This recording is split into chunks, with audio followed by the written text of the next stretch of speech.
Hello दोस्तों, स्वागत है आप सबका आपके अपने YouTube चैनल जॉर्डन्स एकेडमी पर। दोस्तों, मैं हूं आप सबका जॉर्डन सर और लेकर आ गया हूं आप सबके लिए एक नई वीडियो। और इस वीडियो ये असल में एक वीडियो नहीं होगा, ये होगी एक पूरी वीडियो सीरीज जिसका नाम होगा दोस्तों सेल सीरीज। जैसा कि आप देख सकते हैं, अब हम लोग स्टार्ट करने जा रहे हैं सेल सीरीज। और इस पूरी सीरीज के अंदर हम और आप बात करेंगे पूरी तरह से सेल्स के बारे में। बातें ये होंगी कि सेल्स क्या होती हैं, सेल्स कितने टाइप की होती हैं और सेल्स के अंदर क्या क्या अंग होते हैं जिनको हम बोलते हैं कोशिकांग बोलते हैं क्या। तो ये सब बातें करेंगे हम लोग इस सीरीज के अंदर। तो दोस्तों बने रहिएगा और वादा करता हूं कि कोशिश करूंगा जितना ज्यादा सिखा पाऊंगा आपको उतना ज्यादा सिखाऊंगा। और इस सीरीज को देखने के बाद आपके सेल से रिलेटेड क्वेश्चन कभी भी गलत नहीं होंगे। तो दोस्तों बिना देर करे अपनी सेल सीरीज के लेक्चर नंबर 1 को स्टार्ट करते हैं। सबसे पहली बात तो दोस्तों ये कि अब जो यहां पे मैंने लिख रखा है सेल और एक तरफ मैंने लिख रखा है सेल्यूला। क्या लिखा हुआ है? सेल्यूला। याद रखना कि जो सेल वर्ड होता है ये होता है इंग्लिश का वर्ड, अंग्रेजी वर्ड है। लेकिन ये जो सेलुला वर्ड है दोस्तों ये है लैटिन भाषा का। कहां का है? लैटिन भाषा का। याद रखना कि इस लैटिन भाषा के शब्द जिसका नाम क्या है ये आपको लिख देता हूं मैं। ये लैटिन भाषा का एक शब्द है सेल्युला और इस सेल्युला का मतलब होता है एक कमरा। इसका मतलब क्या हुआ दोस्तों? एक कमरा। ठीक है, एक रूम की बात हो रही है। ठीक है, जो चारों तरफ से बंद हो। याद रखना। तो इस सेल्युला वर्ड से ही क्या बन गया है दोस्तों? सेल, जिसको हम लोग हिंदी में क्या बोलते हैं? कोशिका। क्या बोलते हैं? कोशिका। याद रखना दोस्तों कि पृथ्वी पे जितने भी जीव होंगे, कोई भी जीव होगा मतलब जिसमें जीवन होगा, सजीव होगा, उसका शरीर हमेशा किसका बना होता है दोस्तों? तो हमेशा बना होता है वो कोशिकाओं का। ठीक है भाई।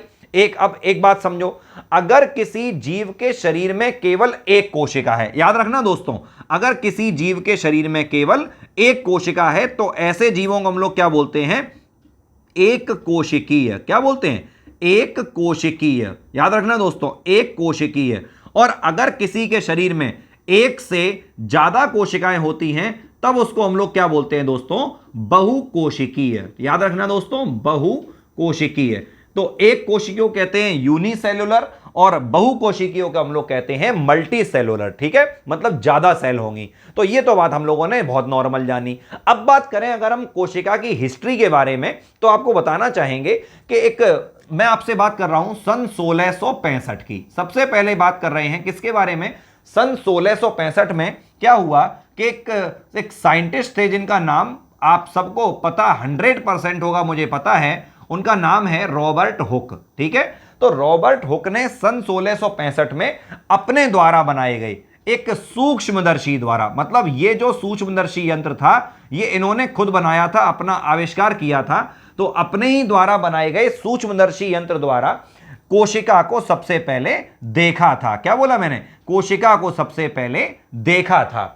अब क्या हुआ? याद रखना कि इन्होंने कोशिका को कहां पर देखा। क्वेश्चन बनता है कहां पर देखा। तो याद रखना इन्होंने ये देखा था दोस्तों कॉर्क में। कहां पे देखा था? कॉर्क। एक लकड़ी का टुकड़ा होता है उसको हम लोग बोलते हैं कॉर्क। तो उसको देखा। अब याद रखो जब उन्होंने उसको सूक्ष्मदर्शी से देखा तो उन्हें कुछ इस तरह से दोस्तों नजर आया, जैसे यहां पे बना दे रहे हैं कुछ ऐसा, एक तरीके से जैसे बेंजीन होती है, मतलब 6 भुजाओं वाला एक कमरा हो। ठीक है, कुछ इस तरह से था दोस्तों। याद रखना इस तरह से संरचनाएं उन्हें नजर आई थी। अब क्या हुआ? तभी उन्होंने इसको क्या नाम दे दिया था दोस्तों? सेल नाम दे दिया था, कोशिका नाम दे दिया था। तभी से हम लोग इसको क्या कहते हैं? कोशिका कहते हैं। यही सेलुला होते हैं। याद रखना, एक कमरा। ठीक है, तो ये नाम दिया। ये आपको देखने में कैसा लग रहा है? मधुमक्खी के छत्ते की तरह दिख रहा है। याद रखना दोस्तों एक आपको बात बताना चाहते हैं कि जब उन्होंने कोशिका को देखा था तो याद रखना कि वो कोशिका जीवित नहीं थी। मतलब यह कि लकड़ी के टुकड़े में जो कोशिकाएं थी वो कैसी थी दोस्तों? वो थी मृत। कैसी थी? मृत। और जो इन्होंने ये देखा था, जो भी इन्हें नजर आ रहा था, ये दोस्तों कोई कोशिका नहीं बल्कि ये कोशिका भित्ति थी। क्या थी दोस्तों? कोशिका भित्ति। जब मैं आपको अभी ये सीरीज पढ़ाऊंगा तो इसमें इस कोशिका भित्ति को स्पेशल भी पढ़ाऊंगा। ठीक है, जो सेल वॉल होती है उसको अलग से पढ़ाऊंगा मैं आपको। तो याद रखना जो इन्होंने देखा था वो कोशिका कैसी थी दोस्तों? वो कोशिका मृत थी, मरी हुई थी। ठीक है, अब एक प्रश्न बनता है, और हां एक बात और आपको बता दें, एक मतलब बुक थी जिसका नाम है माइक्रोग्राफिया। क्या नाम है दोस्तों? माइक्रोग्राफिया। तो ये पुस्तक में इन्होंने अपनी कोशिका से रिलेटेड खोज के बारे में बताया है। किसने बताया है दोस्तों? रॉबर्ट हुक ने बताया है। याद रखना, माइक्रोग्राफिया नाम की पुस्तक है जिसमें इन्होंने, रॉबर्ट हुक ने क्या बताया है कि कोशिका की जो जितनी भी खोज है वो सब किस में लिखी है? माइक्रोग्राफिया पुस्तक में। फिलहाल आगे बढ़ते हैं बिना देर करे।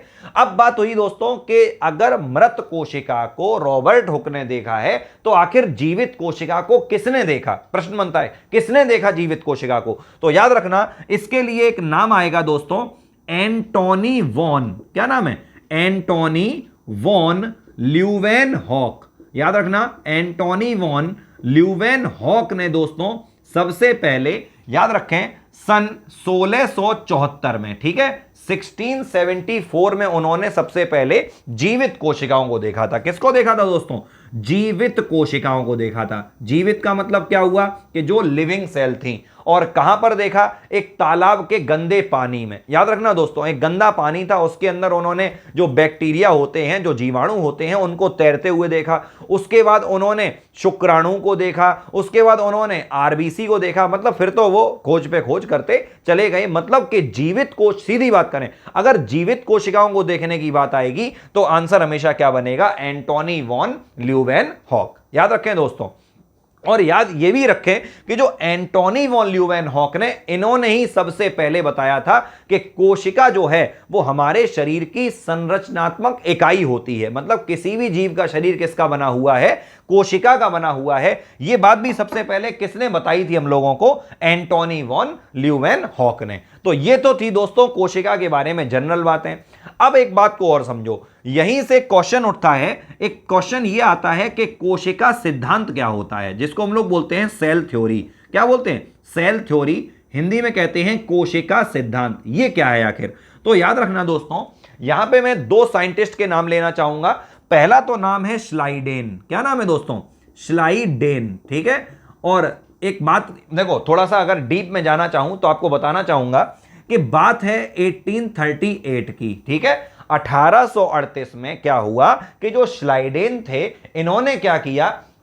इन्होंने पेड़ पौधों का शरीर देखा। मतलब पेड़ पौधों को देखा और ये देखा कि जो इनका शरीर है वो किसका बना हुआ है? कोशिकाओं का बना हुआ है। उसके बाद क्या हुआ? उसकी ठीक अगली साल में, मतलब 1839 में, एक साइंटिस्ट और आ गए जिनका नाम आपको मालूम होना चाहिए, श्वान। तो इन्होंने क्या देखा कि जो एनिमल्स, मतलब इन्होंने देखा था पेड़ पौधों को, और जो श्वान थे इन्होंने देखा एनिमल्स को, और ये देखा कि इनका शरीर भी कोशिकाओं का बना है। तो हुआ क्या कि इन दोनों लोगों ने मिलकर, मतलब एक साथ मिलकर दोस्तों, और मैं आपको यहां समझा दे रहा हूं, ठीक है, उम्मीद है समझ में आएगा आपको। इन दोनों ने मिलकर क्या किया कि 1893 में एक थ्योरी दी जिसको हम लोग क्या बोलते हैं? Cell theory. क्या बोलते दोस्तों? Cell theory. इसी को हिंदी में क्या बोला जाता है?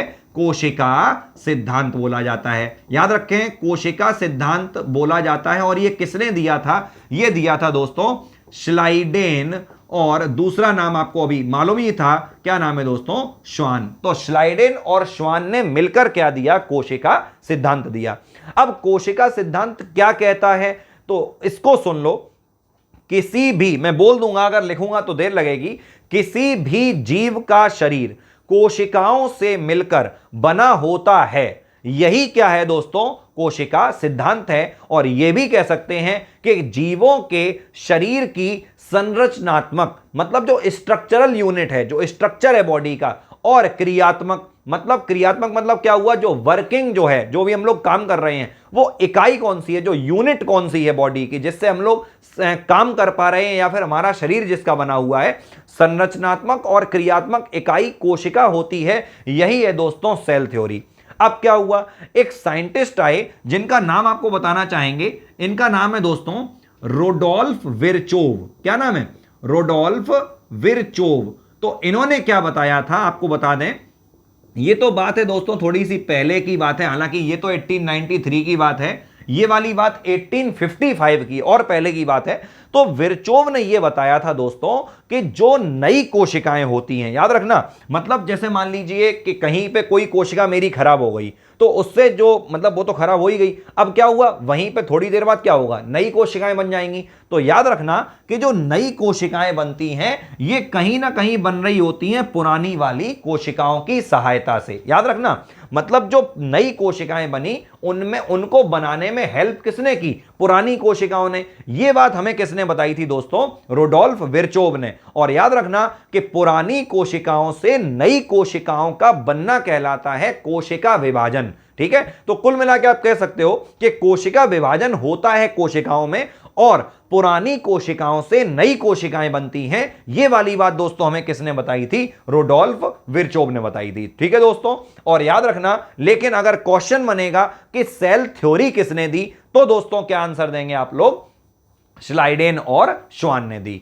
एक बात और आपको बताना चाहेंगे, याद रखना कि जब विरचोव ने यह वाली बात बताई और श्लाइडेन और श्वान ने अपनी बात बताई, तो इनकी मिलके जो पूरी थ्योरी बनती है उसको मैं एक लाइन में बोले दे रहा हूं, आप लोग याद रखिएगा, याद रखें, क्योंकि थ्योरेटिकल ये वाला लेक्चर है तो चीजों को समझ लो पहले, इसके बाद तो मैं पॉइंट चलाऊंगा ही, और उम्मीद है काफी सारे पॉइंट मैं समझा भी चुका हूं आपको। तो जरा ध्यान देना, अब मैं बोल रहा हूं सेल थ्योरी कि किसी भी जीव का शरीर कोशिकाओं से मिलकर बना होता है। मतलब ये कि जो कोशिकाएं होती हैं वो किसी जीव की संरचनात्मक और क्रियात्मक इकाई होती हैं, और किसी भी जीव के शरीर में नई कोशिकाओं का निर्माण पुरानी कोशिकाओं से ही होता है। यह है कंप्लीट सेल थ्योरी। ठीक है, जो किसने दी थी, श्लाइडेन और श्वान ने दी थी। ठीक है दोस्तों, तो उम्मीद है इतनी सारी बातें आपको क्लियर हो गई होंगी। अब अगर हम कोशिकाओं के डिवाइडेशन की बात करें कि हम लोग कोशिकाओं को कैसे बांटते हैं, तो आपको बताना चाहेंगे कि डिवाइडेशन के आधार पर कोशिकाएं दो टाइप की होती हैं। कौन कौन सी दो टाइप की होती दोस्तों, तो पहली तो होती हैं प्रोकैरियोटिक, क्या होती हैं, प्रोकैरियोटिक, और दूसरी दोस्तों होती हैं यूकैरियोटिक। ठीक है, तो प्रोकैरियोटिक और यूकैरियोटिक ये दो टाइप की होती हैं सेल्स, और ये थी सेल्स के बारे में बहुत ही सामान्य ज्ञान, मतलब एक बड़ी जनरल नॉलेज थी जो उम्मीद करता हूं मैंने आपको बड़े ही आसानी से समझा पाई होगी। अगर कुछ बातें हैं इसके आगे की जो कि एक तरीके से सीरीज में आएंगी, तो आप लोग दोस्तों इस सीरीज का हर लेक्चर एक एक बार करके देख लेना, तो उससे यह होगा कि आपको ये पूरी सेल सीरीज याद हो जाएगी और फिर आपका क्वेश्चन कभी भी गलत नहीं होगा। दोस्तों कोशिश करता हूं कि आपके लिए बेहतर से बेहतर चीज लाई जाए और आप तक अच्छे से अच्छा मैटर पहुंचाया जाए। तो ये छोटा सा वीडियो आपको उम्मीद करता हूं कि पसंद आया होगा, और अगर पसंद आया तो प्लीज हमारे चैनल को सब्सक्राइब करना ना भूलें और हमारे वीडियो को लाइक किया करिए, जिससे हमारी हौसला अफजाई हो जाती है। ठीक है दोस्तों, धन्यवाद। जय हिंद, जय भारत।